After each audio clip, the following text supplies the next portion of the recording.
Yes, welcome to my channel. It's Mr. June256, a YouTuber from Kampala, Uganda.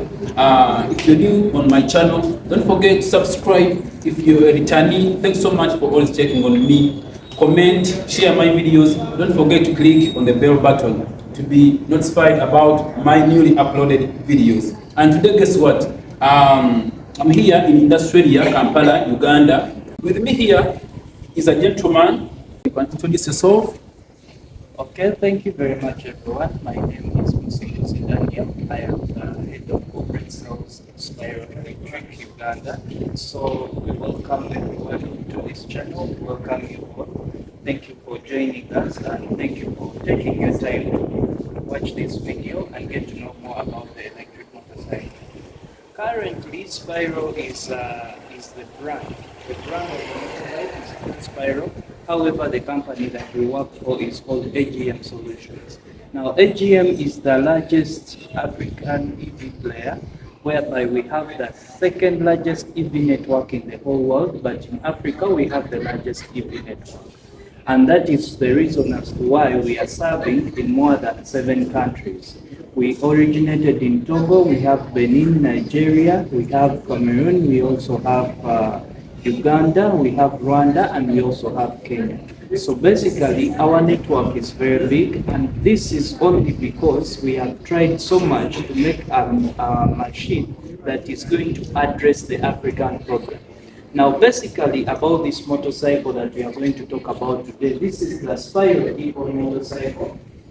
Now, with the Spiro Econ motorcycle, it was basically designed to address the needs of all the people in Uganda. Basically, if you check out the motorcycles that we make for West Africa, they address the needs of people in West Africa. When you check out the motorcycles in Kenya, they address the issues of Kenyans. Now, this one specifically, the Econ, was designed to address the issues of people in Kampala. Now, the issues in Kampala were because people always needed to save much more on their transport, they needed to carry more weight, and they also needed a lot of mileage. Now, when it comes to this Econ bike on a full charge, it is going to give you an average of 90 to 85 kilometers. First of all, depending on your riding style. Secondly, depending on how much load you're carrying and also the terrain that you're trying to traverse. Now, So you see there, yes, please. You say it was designed to address issues of Ugandans. Yes. All the problems in Ugandan transportation. So this one was designed purposely for transportation, Yes. for transport business. Yes. Okay. And also, when I talk about transport business, it does not mean that you as a person who sits at home, who is in office, who has a company, an NGO, that this bike cannot address your needs. Basically, when I talk about addressing the needs of Ugandans, first of all, you understand that Ugandans need things that save. Yeah. And this is a bike that is going to help you save. So it's sustainable. Yes, it is sustainable, durable, and everything. So when you find this bike, first of all, it is a low maintenance cost bike. In how? You'll find that in front, the front brakes, you're going to have the hydraulic brakes, and behind you're going to have the normal mechanical brakes. What does that mean? How often do you need to change your brake fluid, and how often do you change your brake pads? So that is addressing the issues of the people in Kampala. Secondly, it has extended carriers, which will help the people load more weight at the expense that you are going to use the same battery or the same cost, but you're going to carry more weight. This bike can carry up to 310 kilograms without you affecting the motor, without you affecting any of its parts. Sure. Yes, that is why it has an extension of 1 and it has an extension of 2. Every extension we calculate it to be taking 100, so that you can have the 300 kgs balance on the bike. Yes, then the other thing that I will talk about the Econ variant when it comes to its riding modes. This bike here is fully automatic. and it has 3 riding modes. We have the economy mode. Yes. It has the normal mode and also the sport mode. Okay. Now with the economy mode, it is going to help you get from 0 to 45 kilometers. It's going to help you save on your power budget, on the power of the battery, but it will give you a lot of climbing energy, the one that we call the torque. It will give you much torque to go up to, and that is the economy. It will not exceed 45 kilometers per hour. This bike here is programmed with software, whereby it has what we call a speed limiter per mode. Every mode has its speed limiter. Okay. So when you go to the normal mode, it's going to start from 45 kilometers per hour up to 65 kilometers per hour. That's normal mode. That is the normal mode. It is going to give you half of saving the battery, and it will also give you half of the speed. Now, when you go to the sport will start from 65 kilometers per hour, and it will stretch up to plus 89 kilometers per hour. Okay. Personally, I have done the 110, but my boss should not hear that I did 110 on the company. But I've personally done the 110, and it is really electric fast. And something that you also have to understand about this bike is that it is really fast. The person watching me there, this bike is really fast. Yes, because first of all, the major components that make up the bike are mainly 4. That is the battery, the motor, regulator, and controller. Now, we do not have mechanical loss of heat. We do not have mechanical loss in terms of piston moving up, bearings. What we don't have all that.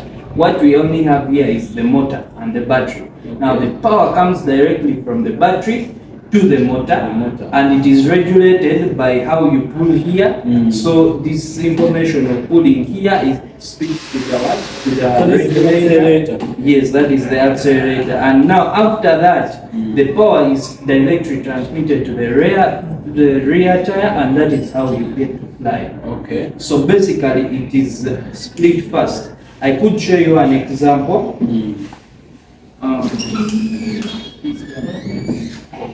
Riding modes.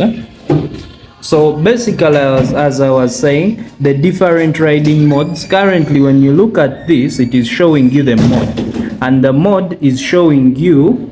It is showing you that it is in economy. How do we shift the modes? There is the modular shifter, which is here. It is showing you the M plus and M minus. That is minus, it is going to take you to economy. Plus, it will shift there into the normal, and again plus it will go into the sport mode. Okay. So basically, another thing that you should know is that whenever you engage this side stand, it will clearly take the bike into the parking gear. That side stand operates as the motorcycle's handbrake. Remember, this bike is automatic. Yep. So it needs to have that extra handbrake. So how does it work like a handbrake? When you engage the side stand, even if you try very much to play with the throttle, you've parked at home, the kids are playing with the throttle, it will not move. Unless you disengage the side stand, that is when it will show you that it is disengaged. Once you move there, it will show you that it is now ready and it has gone into the drive mode. Okay. Are we together? And now this is the parking button is located on this other hand where the horn is. There is the parking button. So this is the parking button that has letter P. When I press letter P, when I press this letter P, you will notice that there it will shift and it will become the parking gear, just as you can see there at the display. So basically, another thing about the bike is that when you are met with weather circumstances in like the rain, this is the compartment, the storage unit for the bike. So this is the storage unit for the bike. And then So you can store there your gadgets, you can put your phone, wallet, money, receipts, documents that you can fold in case you're met with the rain. You don't need to get polythene bag from any shop to keep your phone. You just put it in there. It is waterproof. Okay. Now the other thing that I would talk about is, as I told you that the rear braking system is mechanical. Now the mechanical braking system is this one behind, which is the normal braking system, whereby every day, every motorcycle in Uganda is using that. So it is easy to replace. About 5,000 shillings, you can have your brake pads mounted. The only maintenance points about this motorcycle are basically two, and that is to say the braking system and also the chain system. That is basically what you have to maintain about this motorcycle. The rest of the things are just maybe accident cases, but we do not have changing engine oil, we do not have changing spark plugs, we do not have clutches, we don't have cylinder head valves, those things, we don't have all those stories. What we have here is just the digital bike, and that is your Spiro bike. Born electric, mom and dad were all electric, and the DNA of the child is fully electric. We don't have anything to do with petrol and no emissions. You can even park it in your house and you will not have any smell of petrol because the thing is clean energy. Understand. Now, my question is, how far have you gone in spreading this charging stations or swapping stations? Because if someone starts from here and moves like 50 kilometers from here, from the city center, can he conveniently change the battery, or he has to manage the distance and then come back? Yeah, so basically we are lucky that for us here at Spiro we have 3 charging options. Basically, the first charging option, we have the swap stations, which currently in Kampala we have about 31 charging stations. In Mbarara we have about 6 charging stations. In Jinja we only have 2 charging stations. Though this year we already started with a plan of expanding our charge network. That is to say, we are going to put up in Greater Mukono, Greater Masaka, because we are planning to link the route of Masaka up to Mbarara. We are planning to link the route of Kampala to Fort Portal. We are planning to link Kampala to Arua. We are planning to link Kampala to Soroti. So we are having an expansion plan which is kicking off very early this month of March, and then we are going to expand further. But currently the expansion we have done is about 31 charging stations in Kampala, 6 in Mbarara, and also 2 in Jinja. So the other expansion will happen later. But when I talk about also the charging options, I meant to say the first charging option is when you come to our charging station, which you would in little way call the petrol station. That is one option. The second option, we have what we call the automated charging station, where you come with the NFC card and you self-serve yourself. Then the third option is the most convenient option of you having a home charger. Now with the home charger, you can charge from wherever you are, prepare your journey. In case you reach halfway the journey and you still need more battery, you can always ask a neighbor to help you with an extension, and you charge your bike and you proceed. Oh, so they come with chargers? Yes, we also have what we call the home charging kit. Okay. Yeah. So basically, we also have the third option, which is the home charging kit. Now with the home charger, this is the size of the home charger, or this is how the home charger looks like. Now with this home charger, whenever you're traveling, you're advised to carry it, just in case you get out of battery and you still have more distance to cover. You can always get to a neighbor's home and you ask for some little bit of assistance. This is the plug that enters the usual socket, and this is the one that enters into the battery. Now, how do you use this?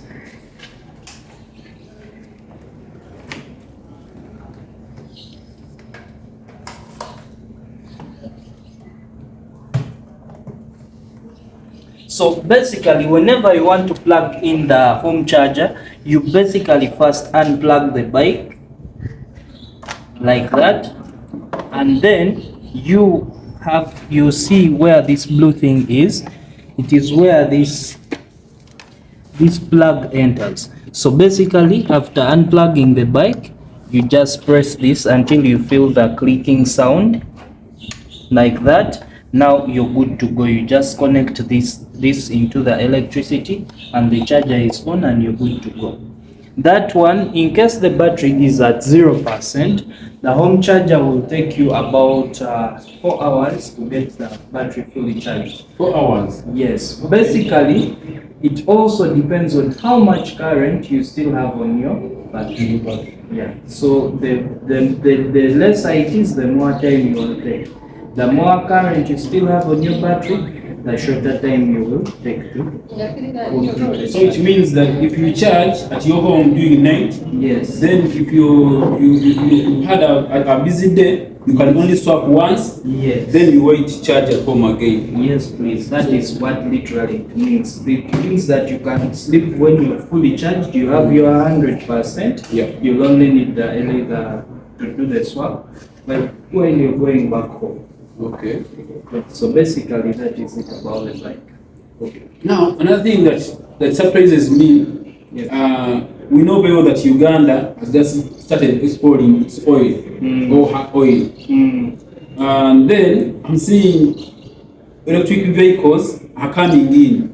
And more surprisingly, you find even some swapping stations at the petrol station. What's the relationship between the fuel stations and these electric swapping stations, or electric fuel companies and electric companies? But you have their stiff competition. Do you have any relationship or any? Okay, well, to answer that, it is in two ways. Basically, the electric side and also the fuel side, we are all under the same ministry, and that is the Ministry of Energy. Okay, yes. So all of us, we are under that same ministry. And besides, we cannot wake up in the morning and just make people change instantly. We have to educate people the way we are doing right now, to know the benefits of the green energy and also to know the downside of the petrol energy. You see, like currently, the weather changes or climatic changes that we are facing at the moment, it is as a result of our activities. The usage of petrol machines, which are doing a lot of emissions. Because this bike itself does not have any emission and you're saving 1 or 2 years to your grandchildren. Yeah. But if at all you're driving a diesel engine, which is actually a bit faulty and producing very much smoke, you're reducing at least 1 year of your grandchildren. So basically, to save the environment, it is through this kind of sensitization to the masses, through YouTube, through TikTok and all the channels, where we can only disperse such the information.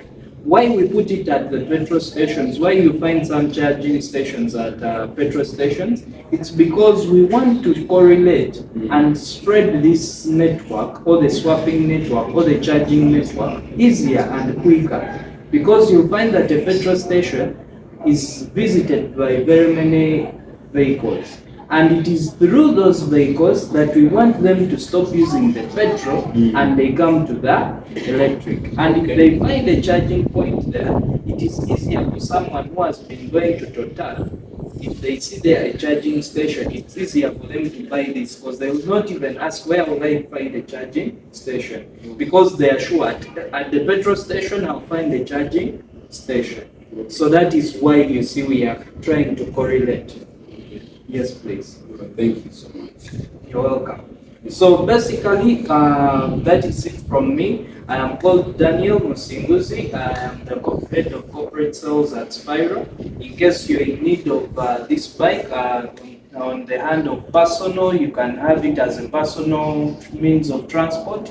If you need it for your company, if you need it for your day-to-day activities, you can always reach out through him or through me directly. I will be in position to share my contacts, and then you can reach out and we'll be in position to serve you with an electric bike. We need to serve the climate so that our future generation, it depends on it. This kind of heat we are experiencing right now this year, it is because of too much emissions and too much cutting down of trees. So we need to save the environment, we need to go green, and we need green energy. Thank you very much. Thank you, sir.